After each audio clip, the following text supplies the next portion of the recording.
Welcome to the Construction Disruption Podcast, where we uncover the future of design, building, and remodeling.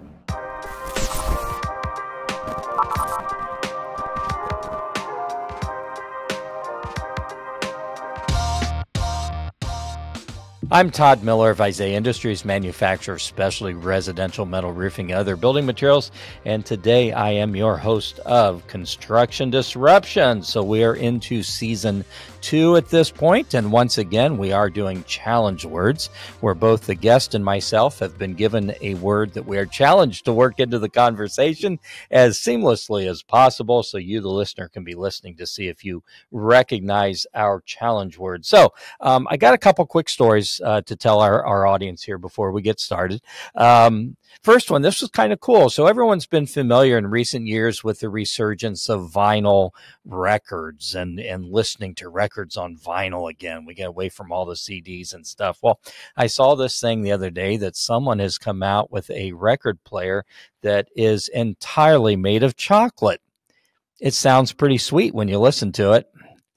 Okay, so you'll have to think about that one a little bit. So one other story I would like to share with you. So a few years ago, my wife and I started to enjoy going on hikes. We would just go to a local park. We have a really beautiful one in our town, and we would just kind of go on a nature walk sort of thing. And I would oftentimes kind of put together sort of a song mix for us to listen to as we walked. And I really came up with a perfect song mix for our hikes. I would play some songs from the Peanuts movie from years ago. And then I would have some songs done by the Cranberries, and I would also have some songs by M&M. I called it our trail mix. Okay, so let's just go ahead and just get started with the show here, if that's okay. So today I'm kind of excited. We have a repeat offender on our show, a repeat guest, actually. I really couldn't be more excited. It's been nearly a year and a half since Eric Finnegan was our guest, and during his first interview, I have to say he really opened my eyes to some new views and insights into the construction and remodeling industries. So Eric is the Vice President of Building Products Research and Demographics with John Burns Research and Consulting. Eric has a master's degree in economics from Fordham University. I follow him especially on LinkedIn, and he's just a veritable cornucopia of information, data, statistics, and insight into our great industry. If you want to know where things are going, Eric, in my opinion, is one of the top guys that you really should be following in our industry. Again, Eric Finnegan. As it says on his LinkedIn profile, his goal is to provide demographics clarity for our industry. Eric, welcome to Construction Disruption. It's great to have you back here today. Yeah, glad to be here, Todd. Been looking forward to this all week. Fantastic. Well, I think maybe a great place for you to start, because it has been a year and a half since you've been on, is to give us an overview of John Burns Research and Consulting. You guys have actually gone through a little bit of a name change since the last time we talked. So tell us a little bit about that and things you guys are involved in these days. Sure. So John Burns Research and Consulting now. It used to be John Burns Real Estate Consulting. Small change, but it sort of accurately captures or reflects that we have about half of our business is research analysis and insights for a broad, basically any company involved in the housing market. So that's building product manufacturers, it's home builders, it's apartment developers, investors in the space. And then about half of our business is on development consulting, feasibility studies, market studies for maybe say a builder that wants to understand demand in a very hyper local market or part of a submarket, basically anywhere in the country. We work all over the country.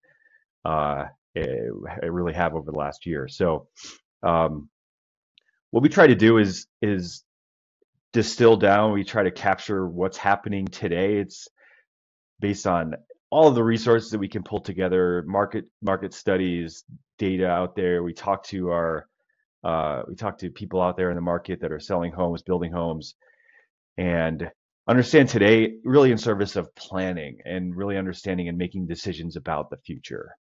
So that's our big focus. I'd say as a company, we maniacally focus on understanding today so that we can help our clients make decisions about tomorrow. Well, it's certainly good stuff, and no doubt about it, we are in such a huge industry that impacts really the whole nation and economy and housing and all kinds of things to such a great degree that I love what you guys are doing.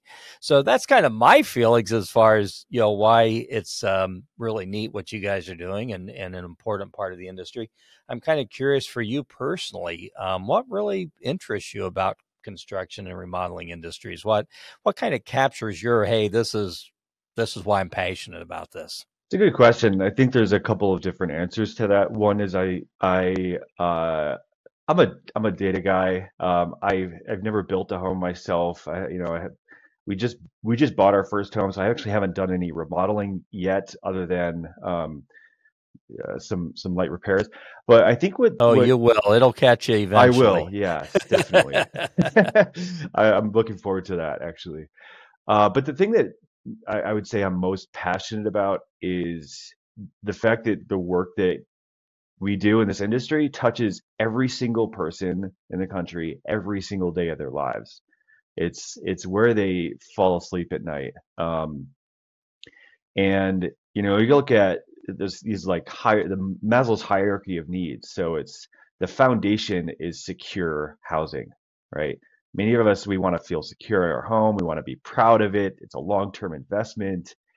Um, I would say that it's the biggest purchase that most people make in their lives is their home, or if they rent, it's their biggest monthly expense.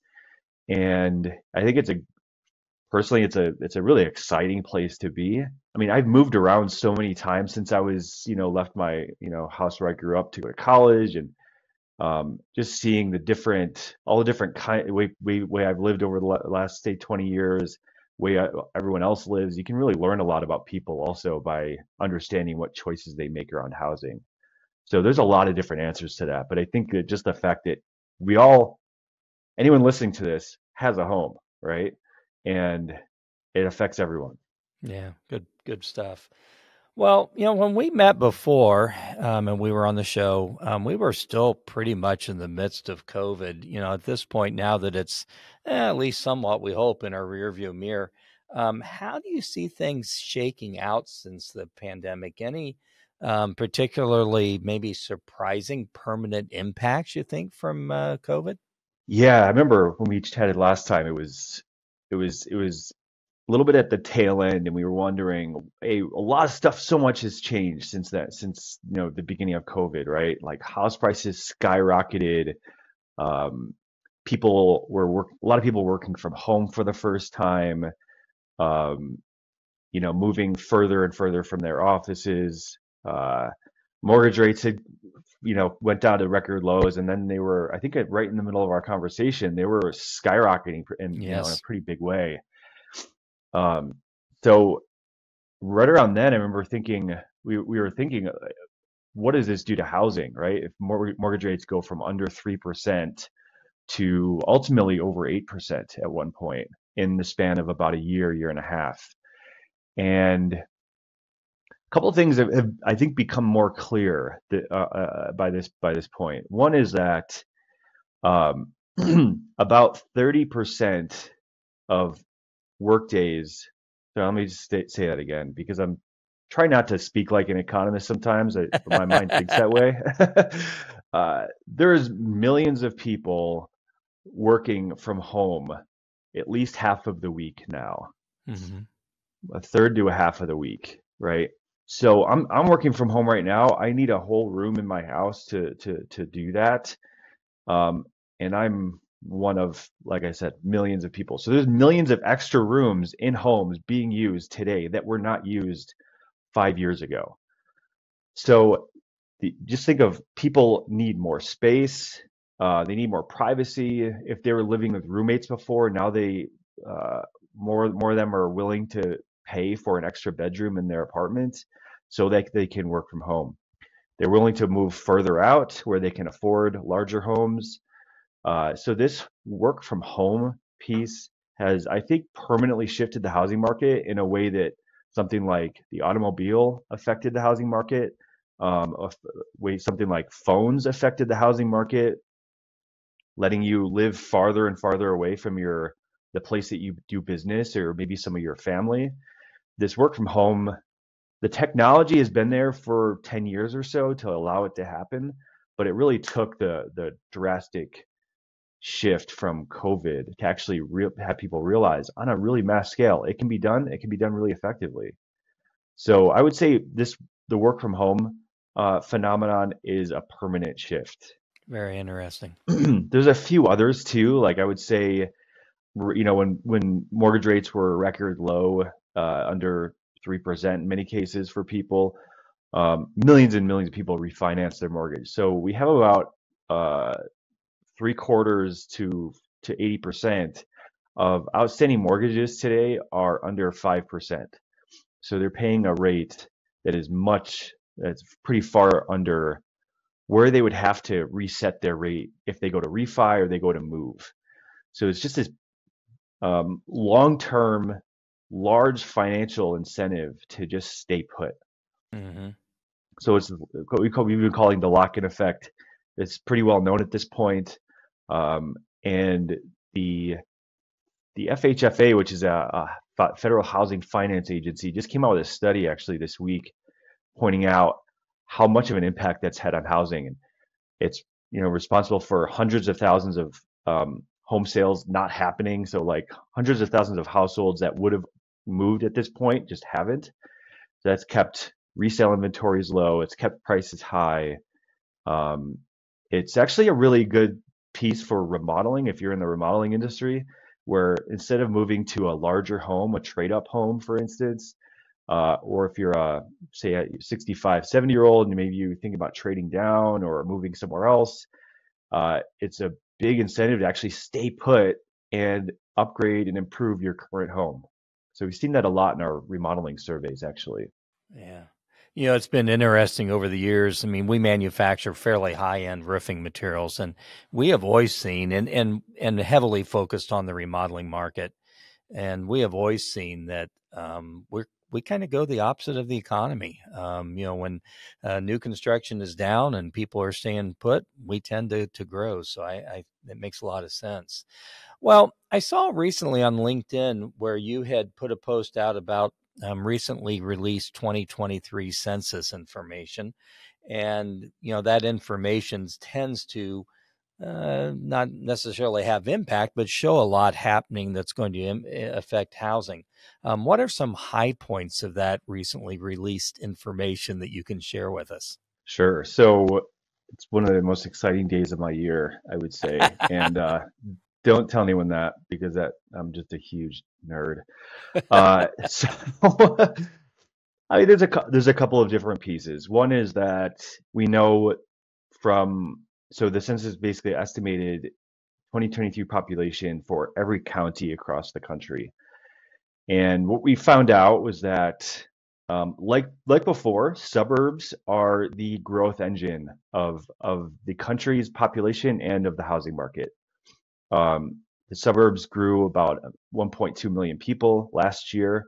If you include the exurbs, which are like the counties just outside the suburbs and the outer rings of many of the larger cities, those grew an extra 200,000. So we can say about 1.5 million people, or 1.5 million more people, live in the suburbs and exurbs versus a year ago, which is substantial growth, right? And it makes sense because that's where there are homes to move into. That's where people are moving from cities out to the suburbs. That's where builders are delivering homes. That's where there's good schools, et cetera. One other key piece, though, is we actually saw early on in COVID that a lot of people left cities. Whether it's small families or young couples, they were like, oh, we want to move out of the city and buy a house because now is the best time we could possibly do that with a 2.7% mortgage rate. So we saw cities lose a huge chunk of population in 2020 and 2021. And that's actually now basically stopped. So people that were in cities that were leaving before, it's more likely that if someone's moving as a city dweller, they're moving to somewhere else in the city. So a different apartment or a smaller home. And it's actually pretty much in line with what we've seen with rental demand over the last year or so. We can basically capture a lot of the population movements through market stats and where people are moving. So we just really saw that urban areas stopped losing population. Suburbs and exurbs really drove the growth. And then in terms of regions of the country, which is, I think is also super interesting, is that the Southeast over sort of like the smile states, I guess, it's sort of like this shape of like from the Carolinas down to Florida, Georgia, Texas, Arizona. Those are like the very strong growth markets, growth states across the country. And those are still growing extremely fast. The only caveat there is that the growth, instead of being red hot, sort of record high growth, it's come down a tiny bit. Okay, it's because there's just fewer homes to move into, so fewer opportunities for people from, say, the Northeast or from the Upper Midwest to move to a better climate or lower taxes. So there's still people moving. It's just a slightly lower volume, and that means that states that are losing population, like New York and California, Illinois, New Jersey, they're losing fewer people. So the movement of people is generally still to the south and the southwest. It's just a little bit less than it was during COVID. Very interesting. Yeah. And what that means for housing is just there's a ton of housing demand. If you look at the nation as a whole, the population's growing, we think really fast. But if you can look at where it's growing, where it's mostly growing, it's sort of eye-popping what it looks like there. Like the US is a substantially, I would say, US is, I try to think about this. The US is a growth market. It's I think it's maybe the second biggest economy in the world at this point. But it's growing extremely fast, especially in certain areas like the Southeast, Texas, Arizona, places like that.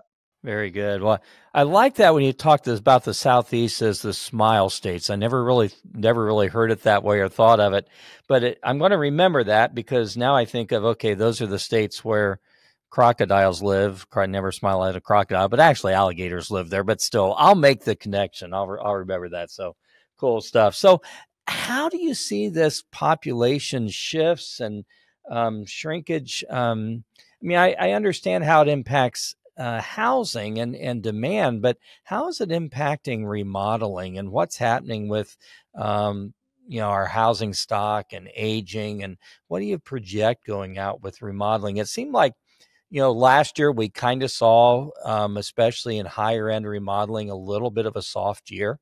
In the higher end stuff, a little bit, fairly strong year still in a lot of other areas. What does remodeling look like, as you look out again here? That's good to hear. It's consistent with what we've heard from our remodeler survey. So we go out to the market with a survey partner, qualified remodeler, and ask remodelers what they're seeing in their markets. Basically every quarter, what do they expect for demand in the future? And last year was definitely a softer year, reset after this massive boom during COVID. Right. When everyone was, pulling out. Homeowners basically took out $250 billion of cash out of their home equity and spent it a lot on remodeling. Also, big RVs and things like that, but a lot of money spent on remodeling. So if you could look at, the trend in spending, you could see a huge shift upward in 2020, 21, 22, up above, over and above what it was a normal trend, In 23, it fell below the long-term trend. So as sort of a give back, it's, projects that would have happened in 23, did they just happened earlier? We think that it sort of catches back up to the trend going forward. So one is that a couple of pieces driving that. One is that if the Federal Reserve starts lowering interest rates this year, that makes home equity loans, home equity lines of credit are directly tied to that federal funds rate. So those are going to come down. And one of the things actually a year and a half ago is we were really uncertain about where home values would end up. Some markets, like in Austin, Texas, for instance, have really seen home prices fall pretty significantly. But for most of the country, home prices didn't go down at all, and actually they're starting to rise again. So I think I said this on our last interview, but it's worth repeating, which is that if you want to look at the trend in remodeling, especially high-end remodeling and big projects, just look at what home values are doing in your local market. And for most markets in most of the country, they're going up again. So we think there's a real turnaround coming in remodeling. It's starting to see a base, and from our remodeler survey. So we think 2024 is going to be a return to growth for remodeling.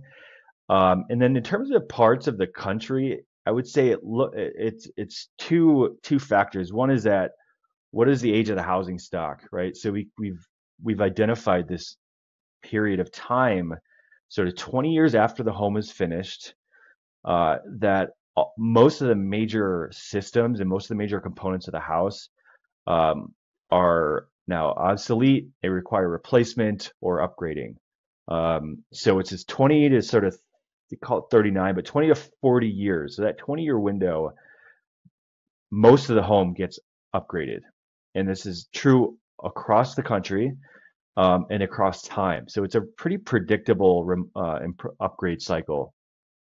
So if you can look at where a lot of the homes are of that age, you can predict, okay, here's where a lot of homes are going to need remodeling. And then a layer on top of that, I'm again thinking like an economist here, but just follow me for a second, okay? So if you can find where homes are 20 to 40 years old and where the income of the area is high, that sort of sets up a real ripeness for there's a high likelihood that home is going to get a big remodeling project. So a member of our team, Ian Kennedy, is just a wizard with maps and the census data. He's put together a map that I can't show it on this podcast, but we can maybe post it later or something. But you can look at every county in the country and see where do you find this intersection of 20 to 40-year-old homes and very high income. And it turns out there's actually most major cities in the country have a lot of these sort of ripe areas. So from, I'm looking at the map right now, but it's all across down the eastern seaboard, from Boston to New Jersey is a big area, all the way down to, call it DC. And then there's pockets in Atlanta, Houston, Dallas, Austin, lots in Florida. It's really almost everywhere in the country, I would say, is going to benefit from this sort of prime remodeling wave, call it. Well, that makes a lot of sense. I mean, even as I look at my own neighborhood, we're kind of now in that 40-year plus range as far as age. And, during that 20 to 40 years, I saw a lot of people doing replacement products, new kitchens, new roofs, new siding. But now I'm also seeing people starting this new phase doing more like whole home remodels and major additions and those types of things. So makes a lot of sense. And yeah, we will definitely want to get that link to Ian's map so that we can put it in the show notes, because that sounds like something of great interest to both remodeling contractors and architects and designers as well. No, very interesting stuff. Good information. Thank you. I'm kind of curious, and I think you've kind of already queued this up pretty good, but if you were someone today, a contractor just entering construction or remodeling market, it kind of sounds like maybe that mid to upper end remodeling would be an awfully good market for you to enter if those types of homes were in your area. And like you said, there's pockets of them every place. Yeah, so I think there's a couple reasons why is sort of the bottom half of the market, or maybe the bottom 2/3 of the market. So like a lot of people that do small projects, or sort of the middle range of income people that are really splurging for their kitchen upgrade or bathroom remodel. The demand cycles go up and down there. So there's some volatility. So if you're entering the business for the first time, I think one of the hardest things, I can speak as a former business owner myself, the hardest thing is not being able to predict what's going to happen next year. So I would look at what are some areas of the market that are going to be strong very long term. And there might be a little bit of ups and downs every year, but a really strong long term demand over the next 10, 20 years. And we think that the baby boom population, or the people say over 60, they're going to live, if once they've reached 60, their life expectancy at that point is another 25, almost 30 years. So they're prepping to sort of stay in their home long term. And I can tell a story about my mom here. She's getting up there in age, and she's retired now for a handful of years, and she owns a small home in our hometown. And we had a conversation with her last year about where does she want to live? Where does she want to actually grow old? Is it the home she's in now, or does she want to figure out a situation that, maybe she doesn't want to maintain a home and replace the roof, or figure out how to get the grass mowed every week. We had a conversation with her, and she's like, I want to go somewhere where I can take care of a garden, I can have my cats, I can have privacy. And I'm thinking, like, that's really hard to do in a condo or a townhome or something like that. So she's like, I want to stay where I am. I'm willing to put a bunch of money into the house to make it comfortable and make it accessible for when I'm older, much older. So I think there's a lot of that happening, and it's again borne out in a lot of our surveys that older people are prepping to stay in their homes for a long time. And this idea that they're going to move to nursing homes and active adult communities, that's certainly happening on some level. But the baby boom population, you got to think about them. They were fiercely independent, much more so than their parents. So they have just maintained that sort of streak of independence into old age, and they are postponing and putting off moving into sort of nursing home type situations, the long-term care facilities, as long as they possibly can. So that means they're going to stay where they are.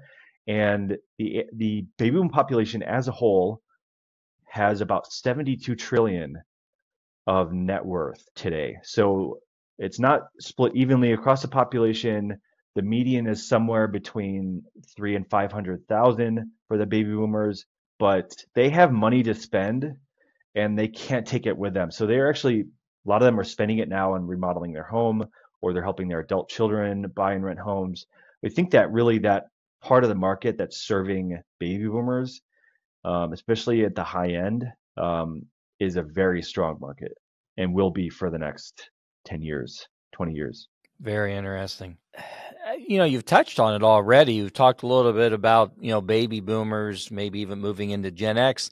As we look at the younger generations, we look at, millennials and Gen Y and those types of things.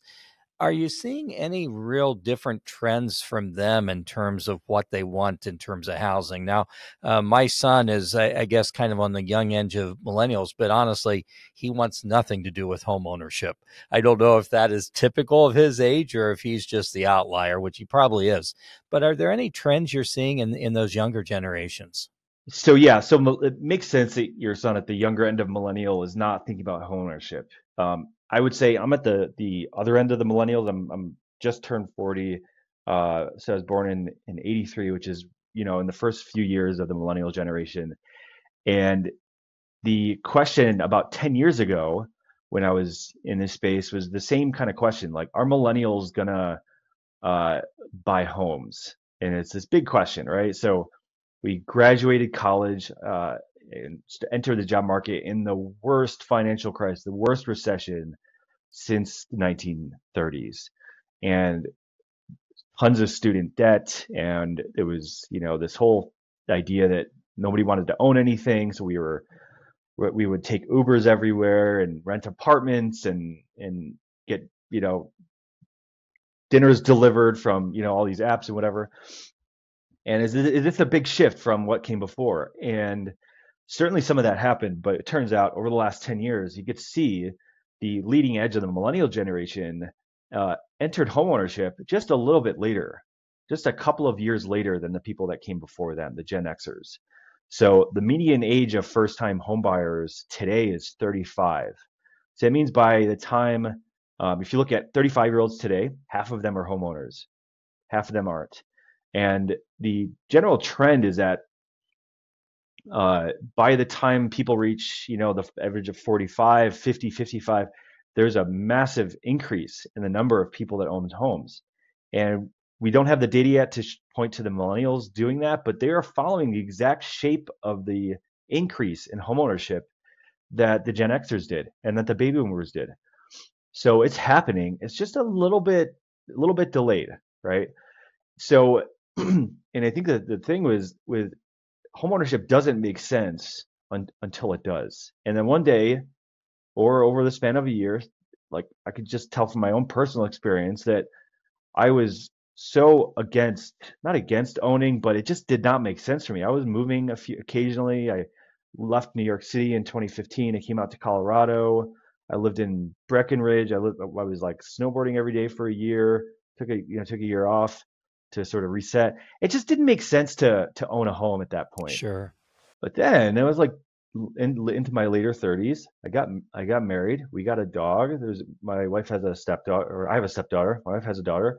And suddenly renting is like, this doesn't make sense anymore. I actually want a place of permanence. I want to enjoy the stillness of homeownership and the security and the stability and the predictability of homeownership. And it finally made sense. And I think there's I would say that story doesn't need to be generalized to everyone, but it's a general trend that people at some point in their 30s will realize they want to buy a house and then go do it. So I would say give your son a few years, maybe 5 or 10. He might change his mind. So I think we've touched on that on the show before, that maybe it doesn't so much have to do with the generation as it does just age, and those things do come with age a little bit. Exactly. And just the size of the millennial generation, I just want to talk about the size for a second. So there's 68 million baby boomers today. Some of them, the population is starting to shrink, and some of them are reaching old age and the end of their lives. But the millennials are 74 million of us. Wow. And so we're actually bigger than the baby boom. And then Gen Z is behind us. There's 71 million of them today. But when you think about immigration, people generally come to the country in that sort of 20s to early 30s time frame, or late teens to come for college or anything like that. So the Gen X population is still growing. So within a couple of years, there's going to be more Gen Zs than millennials. So it's just a massive tailwind of people that are aging into renting their first home, moving into their into homeownership and trading up. There's a big wave of people coming. So that's why one of the things we've been talking about is just stable, long-term demand for housing. Very interesting. Good stuff.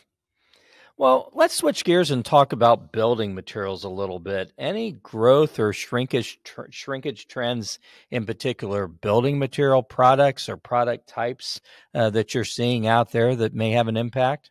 Yeah, so I think two ways to think about this would be what's the cycle of demand for different products right now, and you can see that one is demand for certain products, and the trend is the other one is just overall different changes within product categories.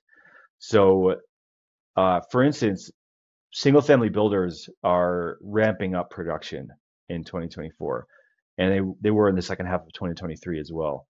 And we can really see from our stats that demand for materials that are used early on in the construction cycle have really turned up, at where a year ago, or when we were recording our last interview, there was a real softening because builders were pulling back, slowing down.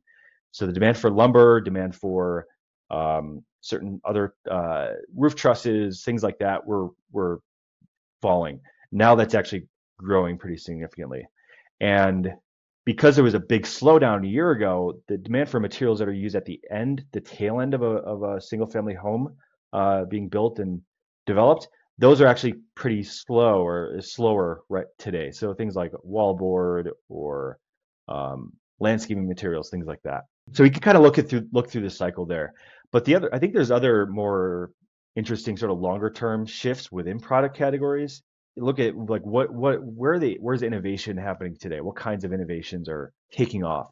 One is I like to think of what's the sort of innovation space today? Like why innovate? One is there's a massive labor shortage in the construction industry. So what you'll see is that even though there's demand for homes, it's really hard for builders to ramp up construction really quickly because they just don't have the labor for it. They don't have the skilled labor to do framing or to do the skilled trades. So you're seeing that building product manufacturers are innovating through creating products that are easier and more efficient to install. So it actually requires less labor to install. So some of our team members went to the International Builder Show, IBS, KBIS, end of last month. Yeah, 3 or 4 weeks ago. It seems like a while ago. But one of them pointed out that Pella, which is a window manufacturer, they came up with a new installation system that lets someone install a window 3 times faster. Wow. And it's just one person versus a standard 2-person installation. So again, just think about the labor savings there. If you take that one window and put in, a couple dozen windows in a house. So that's an example of labor saving that we're really on the lookout for. We think it's really going to hopefully eases some of the productivity issues in construction and lets builders ramp up production, even though there's this labor shortage. Another one is things like energy efficiency or efficiency with using resources. Like there's a bunch of new like leak detection systems where if there's install the system in your house, and if there's a water leak somewhere, it just shuts off the main water valve, so you're not wasting water. It's going to be, I think, really important for places that are really constrained on the water supply, right? And then there's another one I saw that was kind of interesting and had me think a little bit about how that would work. But they seem to have developed a system where you can recycle shower water and actually use the same water in the shower. So they disinfect it. They obviously take out any kind of like any hair or anything like that. That's all filtered out, but it comes back into the shower head as clean water. And so you're using a lot less water, even though if you like me, you like hot, long showers in the morning or at night. So less water usage, I think, which is really interesting. And then a big one is just for people are needing homes that are affordable, which means builders having to build smaller homes. And means space is sort of like the constraint. Space is at a premium, which means if you can put a washer and a dryer, say, in the same unit, that's a great selling point. So we're starting to see some of those where it's taking large appliances and shrinking them down. Those are some very interesting trends. I wish I would have gone to the Home Builder Show this year. I did not, but always a great place to see some of those things that are happening. Well, Eric, this has been a great time together. Thank you so much. Always very interesting information. We're close to wrapping up what we call the business end of things. Is there anything that we haven't covered today that you'd like to share with our audience, or maybe just words of advice for folks out there? Yeah, I think I'm like you. I could talk about this stuff for hours. So, and I often do. So you can follow me on the internet somewhere. I post on LinkedIn. I post on Twitter. I think it's just stuff that I find interesting and kind of what it means for the industry. So yeah, there's a lot of stuff we didn't cover today that I like to think about and track. In terms of advice, it's a good question. I don't know that I have really good advice for people. I think it's more just like maybe the advice is don't take my advice or don't take advice. Figure it out for yourself, right? There you go. Which I think is natural for people in this industry. There's like a natural proclivity for independence, self-sufficiency, figuring out problems, creativity in some ways. I say lean into what you're good at and follow that. And maybe early on in the career that you have to kind of like work with what you're given, like work in the lane that you're given. But there's always opportunities, even with that, even within the constraints that you have, to express your creativity or express and really follow and notice what you're passionate about, because that's going to inform everything else later on. Well, and I think you even talked a lot about some trends and things that, hey, some might catch someone's interest. Say, hey, I want to hop on that and see what I can do to help that situation. Good stuff. So last time you were on the show, you were a little nervous, but you did participate in our rapid fire questions. We have a whole new set of rapid fire questions for you this show. Are you up to it? I'm so ready. Very good. So here we go. These are different questions from what you got asked before, and you have no idea what we're about to ask. What is a product or service that you have bought or used recently that was a real game changer for you? Sort of a where have you been all my life situation? Oh yeah, this is an easy one. I use it every day.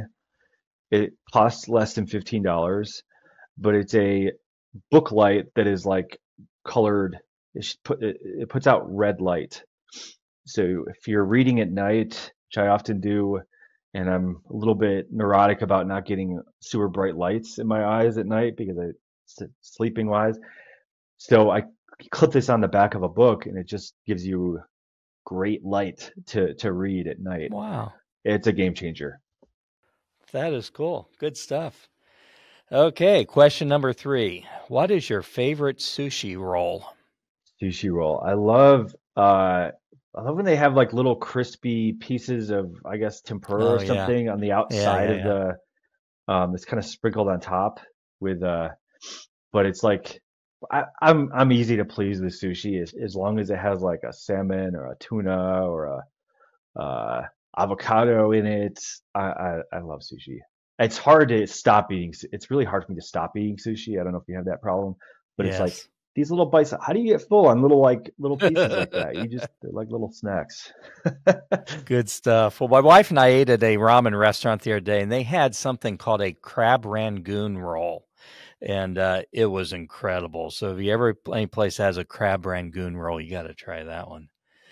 Okay, next one. Who was your favorite teacher in school, and what do you remember them for? I had a math teacher in 12th grade, Mr. Tishka. He was so excited. He seemed really passionate about calculus, and it was matching my own sort of like interest in math at the time. And somehow the leap from pre-calc to calculus was just mind-blowing to me. It was sort of had a magical quality to it. You went from this sort of like finite space, you're adding up things, these little like basically coming up with these, ways to add up a lot of things all at once, to calculus, which is like, okay, now you add up an infinite number of things all at once. And you take the slope of a line at a point. Like, how do you do that? It just blew my mind. And it had this like magical, imaginative quality to it. And he made learning it so fun.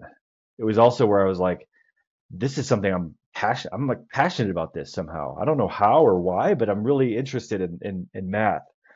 So I would say that informed a lot of what I did in college and kind of after. He sort of changed how I think about math.